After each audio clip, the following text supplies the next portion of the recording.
Paastariin beekamaa Naayijeeriyaa talaallii fudhachuun ajandaa seexanaati jechuun barsiisu.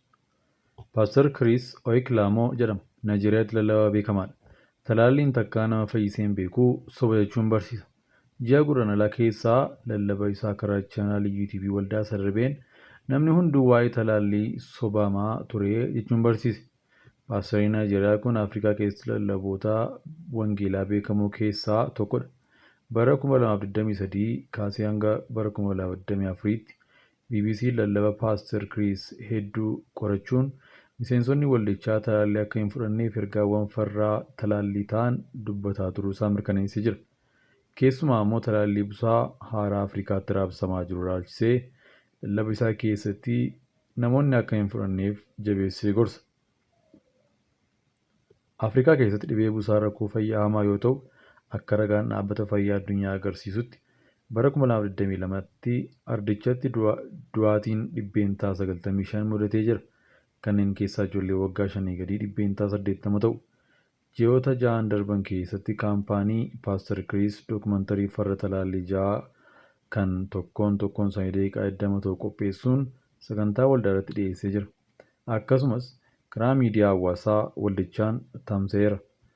Yaalii waggaa dheeraa booda talaalliin dhibee busaa bara darbee hojiirra akka oolu godhamuunsaa milkaa'ina guddaa fi lubbuu namoota kumaatamaa waggaa waggaan sababa dhibee busaa du'anii hambisuu danda'a jedhamee abdatamee jira. UN'tti eejinsii daa'immanii akka ibsetti bara 2019tti Keeniyaa, Gaanaa, Maalaawii keessatti duula yaalii talaallii busaa kennameen duuti daa'immanii dhibbeentaa 13 hir'atee jira. Garuu ogeeyyiin fayyaa akka jiranitti paastariin beekamaan Afrikaa namoonni talaallicha akka hin fudhanneef ergaa farra talaallii lallabuunsaa Afrikaa keessatti namoonni talaallii akka hin fudhanneef dhiibbaa gochuu mala. Bara darbee ji'a Hagayyaa keessaa lallaba isaa keessatti talaalliin ajandaa seexanaa waggaa dheeraaf turedha jechuun akeekkachiisee ture.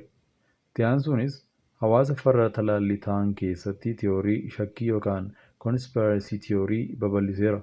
Kunis kaayyoo talaallichaa baay'ina uummataa xiqqeessuuf kan yaadamedha kan jedhudha. Dabalataanis dhibee busaa Afrikaa keessatti rakkoo ta'ee hin beeku jechuun sobee jira. Namoonni bebbeekamoon kanneen akka geggeessota amantii waa'ee talaallii odeeffannoo sobaa tamsaasuun durdurii fi hubannoon hin mallee akka uumamu gochuun namoonni talaallii akka hin fudhanne gochuu danda'a. Kunniin ammoo fayyaa hawaasaaf keessumaa naannoo dhaabbata fayyaa Afrikaa bakka dhibeewwan talaalliin hambisuun danda'aman bal'inaan itti mudatanitti balaa guddaa geessa jedhan dubbii himaa dhaabbata fayyaa addunyaa. Waa'ee dubbiiwwan farra talaallii lallaba isaa keessatti dubbatee gaafachuuf BBC'n kaampaanii fi waldaa Paastar Chris iimeelii barreessus deebii hin arganne. Lallabaa wangeelaa beekamaan kun Naayijeeriyaa magaalaa Leegositti kan argamu waldaa Christ Embassy jedhamu hundeessuun hooggana. Addunyaa irratti hordoftoota 60,000 hedduus qaba. Bara 2011 barruu Forbes irratti paastaroota dureeyyii Naayijeeriyaa keessaa tokko akka ta'ee fi qabeenyi isaa $30 miliyoona hanga 50 akka ta'u gabaafamee ture. Akka barruun Forbes gabaasetti Paastar Chris dameewwan biizinasii akka gaazexaa, barruulee garaagaraa, buufataa TV, hoteelotaa fi reestooraantiiwwan qaqqaalii irraayi. Dhaabbanni isaa Laugh World Inc. jedhamu kan lallaba isaa tamsaasu ammoo Google App Store irraa namoota miiliyoona hedduun buufameera. Lallabaan baankii maayikiroo faayinaansii irratti ni hirmaata. Paastar Chris torbanitti guyyaa tokko waldaatti qaamaan argamuun lallaba dhiyeessa. Ji'a muddee darbee BBC'n yeroo waldaa isaa daawwatu biyyoota garaagaraa irraa paastaroonni sagantaa waggaatti qophaa'u irratti argamuuf waldicha guutanii jiru. Alaabaan biyyoota garaagaraas waldicha keessatti mul'ata. Miseensa waldichaa kan ta'ee fi Winfred talaallii fudhachuu akka didee BBC'tti himte. Namni Waaqayyoo akka hin fudhanne nutti hime. Anis gama koon qorannoon taasise jechuun talaallii fudhachuu akka diddee dubbatti.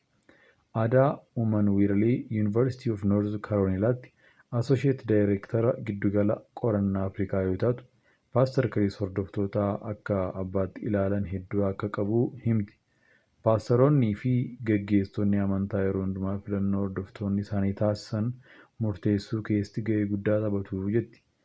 Afrikaa keessatti hiyyummaa fi hanqina bu'uuraalee fayyaa irraa kan ka'e namoonni hedduu talaallii fudhachuu ilaalchisee waldaaleen uummata irratti dhiibbaa guddaa uumu. marsariitii Naayijeeriyaa The Cable irratti kan barreessu Julius Ognuro amma callisuu hin qabnu. Ajandaan Paaster Chris dubbataa jiru baay'ee hamaa fi amantaa kiristaanaa wajjin tasuma waan wal hin arginedha jechuudhaan barreessee jira. Addumatti ammoo Paaster Chris yeroo hedduu waa'ee Bill Gates kaasee dubbata. Biiliyoneerota addunyaa keessaa tokko kan ta'e Bill Gates talaallii dhibee busaa maallaqa hedduu baasuun gargaara. Paaster Chris lallaba isaa guyyaa 2023 keessatti haasaa Bill Gates waltajjii TED Talks jedhamu irratti bara 2010 taasisirraa fudhachuun warra baay'ina uummata addunyaa xiqqeessuuf hojjetan jechuun ibsee ture. Bill Gates haasaa bara 2010 taasise sana keessatti waa'ee hanga kaarboon daayoksayidii gadi lakkifamu xiqqeessuu irrattis akkas jedhee ture. Yeroo ammaa baay'inni uummata addunyaa biiliyoona 6.8dha. Kun gara biiliyoona 9tti deema. Amma talaallii haaraadha. Wal'aansa fayyaa tajaajila wal hormaarraa irratti hojii guddaa yoo hojjenne dhibbeentaa 10 yookaan 15 gad hir'isuu dandeenya. Namoonni bu'uuraalee fayyaa mijataa yoo argatan ijoollee xiqqeessanii akka godhatan Bill Gates dubbatee ture. Garuu kaayyoon isaa akka waan lakkoofsa uummataa xiqqeessu ta'etti fudhachuun Paaster Chris dhiyeesse. Dabaluunis wiirtuun sagantaa bookee busaa addunyaa Koolombiyaatti argamu kan faawundeeshinii Bill Gates akka ta'eef bookeewwan busaa qaacceessanii fooyya'ee baay'isuun akka tarsiimoo sanyii namaa xiqqeessuuf oolutti dhiyeessa Paaster Chris. Warshaan bookee busaa horsiisuu kun dandeettii dhibee daddabarsuu bookee busaa hir'isuuf kan hundaa'e yoo ta'u, qabeenyummaan isaa Awustiraaliyaatti kan argamu kan kaampaaniiwwan Monash Yuunivarsiitiitti. Dhaabbatichi orgaanizimoota qacceen isaanii fooyya'ee akka hin oomishnes beeksisee jira. Barsiisaa amantii beekamaan lammii Naayijeeriyaa kun talaallii dhibee busaa qofa osoo hin taane kan kaansarii gadameessaas ni morma. Dhiyeenya kana talaallii kaansarii gadameessaa paapiloomaa vaayirasii jedhamu irratti xiyyeeffatee ture. Lallaba isaa gaafa fulbaana 2023 gadi lakkifame irratti talaallii kaansarii osoo hin taane waan biraati jechuun qeeqe. Naayijeeriyaan bara 2023 ji'a onkololeessaa keessaa shamarran talaallii kaansarii gadameessaa ittisuu akka fudhataniif duula gaggeessitee turte. Biyyattii keessatti sababa dhibee kanaan waggaatti dubartoonni 8,000 ol ni du'u. Bara 2021 qorannoon gaggeeffame akka agarsiisutti talaalliin kaansarii gadameessaa kun parsantii 90 dhibichaa ni hir'isa. Paaster Chris baroota darban keessa waa'ee talaallii dhibee teetaanasii, pooliyoo fi talaalliiwwan biroo daa'immaniif kennaman odeeffannoo qabatamaa hin taane tamsaasaa ture.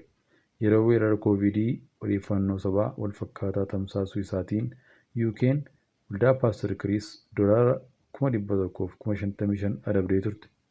Chaanaaliin isaa Laaf Woorld jedhamuu fi UK keessa tamsa'u waa'ee weerara koovidii fi talaallii dhibichaa odeeffannoo nama dogoggorsuuf miidhaa qaqqabsiisuu tamsaase jechuun adabde. Lubni Balaayi gowwoomsaa namaatiin bakka itti to'ataman deemuu mana murtiitti himani. Lubni Balaayi Makonnin kan sanada sobaatiin doolaara Ameerikaa miiliyoona 6 ol baankii irraa baasuuf yaaluun himataman baankicha namoonni na gowwoomsaniitu na geessan jechuun mana murtiitti himuu isaanii abukaattoon isaanii Tulluu Baayisaa dubbatanii jiru. Mana lubummaa Bataskaana Ortodoksii Tawaahidoo Itoophiyaatti hojii gaggeessaa itti aanaa kan ta'an Luba Balaayi roobii har'aa eebila 24 2024 dhaddacha mana murtiitti dhiyaatanii yaada kennan. Mana murtii sadarkaa jalqabaa Ramaddee Araadaatti beellamaaf kan dhiyaatan yoo ta'u, dhimma isaanii qorachuuf guyyoon dabalataa yaamamee ture. Lubni Balaayi magaalaa Finfinnee damee baankii daldala Itoophiyaa mooraa gamtaa Afrikaa keessatti argamu keessaa sanada sobaatiin maallaqa baasuuf yaalan jedhamuun himatamuu Botuuliin himu.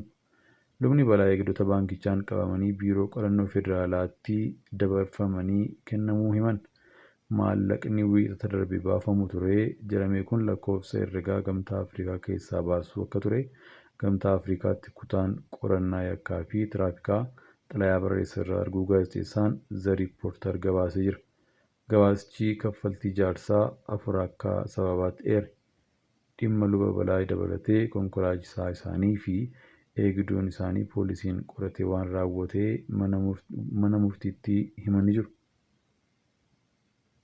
Manni Luba Balaayi sakatta'amuun shugguxiin tokkollee argamuu poolisiin qorannoo gaggeessuu mana murtiitti hime. Abukaattoon 6 luba Balaayii bakka bu'anii kan falman yoo ta'u, qorannoof yeroon dabalataa akka eeyyamamuu hin qabne falman. Obbo Tuuliin akka jiranitti lubni Balaayii bakka sanatti argamuu irra kan darbee xalayaa qopheessuu fi fuudhuu keessatti qooda hin qabanii jedhan. Xalayaa irratti maqaan isaanii, lakkoofsi herrega baankii akkasumas herregni baankii bataskaanatti akka hin hiramne himan.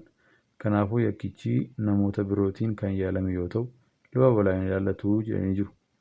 Otoo dhimmichi isaan ilaallate iyyuu mirga wabii akka hin arganne kan dhorku miti jechuun obbo Tuuliin dubbatan.